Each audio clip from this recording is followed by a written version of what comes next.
আছেন এক চোর, কিন্তু বিধি বাম, চুরি করতে গিয়ে নজরে পড়ে যান তিনি।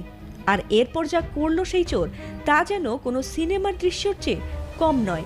লুঙ্গি কাছা দেওয়ারও সময় পায়নি সেই চোর, আর তাতে সরাসরি লুঙ্গি সহই সন্তর্পণে বহুতল ভবনের দেয়াল বেয়ে নামতে শুরু করেন সেই ব্যক্তি। আর সেই অভাবনীয় দৃশ্য কেউ একজন ভিডিও করে ছড়িয়ে দিলে তা দ্রুতই ভাইরাল হয়ে যায় নির্দুনিয়ায়। ভাইরাল হওয়া সেই ভিডিওতে দেখা গেছে এক ভবনের উঁচুতলায় একটি জানলার গ্রিল ধরে ঝুলে আছেন ওই ব্যক্তি। কিছুক্ষণ পরেই তিনি অবিশ্বাস্য দক্ষতায় জানলার গ্রিল বেয়ে সানশেডে লাফ দিয়ে বেশ কৌশলে নিচে নামতে শুরু করেন। তার নামার ভঙ্গি দেখে মনে হচ্ছিল তিনি যেন এই কাজে বেশ পেশাদার আর বহুদিনের প্রশিক্ষণপ্রাপ্ত।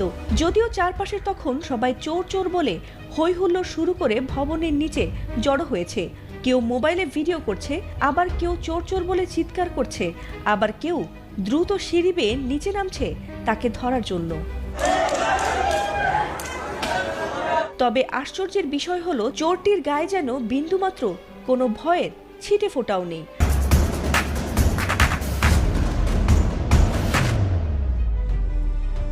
বরং পুরো ঘটনাটাই যেন সে খুব রিল্যাক্স মুডে সামলাচ্ছিল।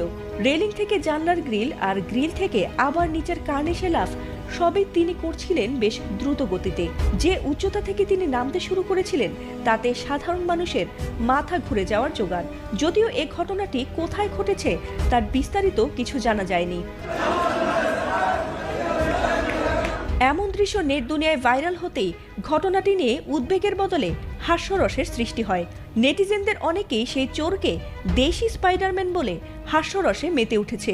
কেউ লিখেছেন প্রতিভা নষ্ট হচ্ছে, সিনেমায় তার স্টান্টম্যান হওয়া উচিত ছিল। আবার কেউ মজা করে বলেছেন, নামার পর এই স্পাইডারম্যানের কি অবস্থা হয়েছে তা ভাবতেই হাসি